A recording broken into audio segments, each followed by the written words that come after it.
So far, we've talked about net force usually in the horizontal motion. We're starting now talking about net force in the vertical motion. So vertical is the up and down motion.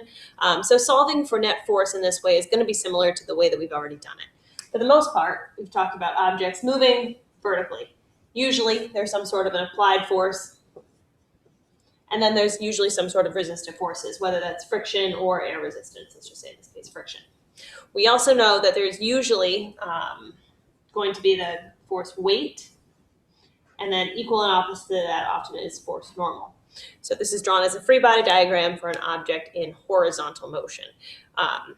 We've pretty much kind of gone through this, but now we're talking about vertical motion. So when we're talking about vertical, we're talking about that up and down. So when we have that up and down motion, there's still that force of weight. Whether the object's in free fall or resting on the ground, there's still the weight due to gravity because the earth or large object is pulling towards. So we've got the weight force, and then there's often that upwards force. So that can also be the force of tension. It could be the force of drag or air resistance. In this case, we're going to be using tension for this example. So we'll have that upward force as the force of tension. We're going to go back to the cauliflower example, and I'm going to have my demo showing vertical motion of cauliflower. So we know the mass of cauliflower from the previous video was about 1.121 kilograms. So I have that written up here. We know weight is a force. Force is measured in newtons, and that's mass times gravity. So the mass of 1.121 times gravity of negative 9.8 gives us a weight force of roughly negative 11 newtons. Let's actually write this in here. Negative 11 newtons. So that's our weight value. So that weight value of the cauliflower stays the same whether the cauliflower is moving down or if the cauliflower is moving up or if the cauliflower is just staying at a static position in the air.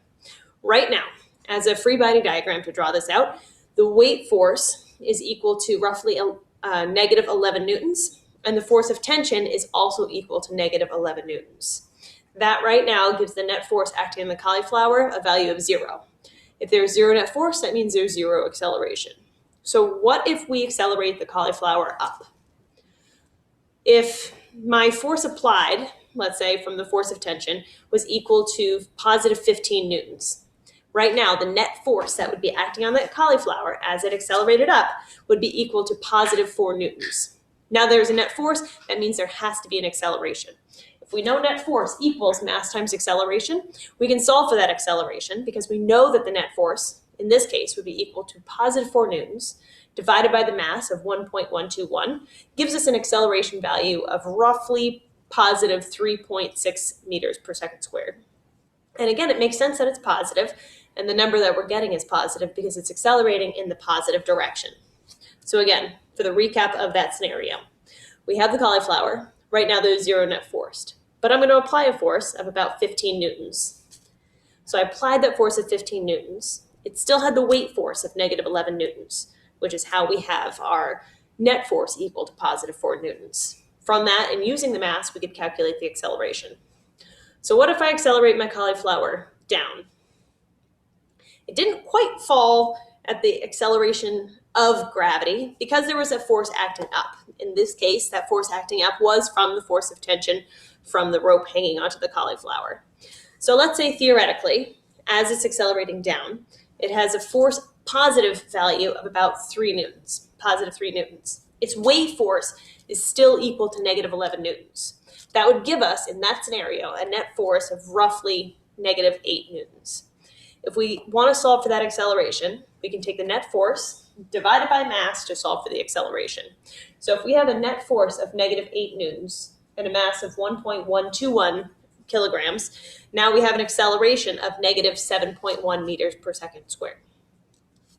That's also oftentimes why objects that are dropping might hit a terminal velocity. Their air resistance force might be equal and opposite to their weight force, or even if they haven't hit terminal velocity, they might not be accelerating at the exact rate of negative 9.8 because we have air resistance, which acts as a positive force against that weight force. So use this as a model, as a demonstration for helping answer those questions. And if you have any other questions, just email me and let me know.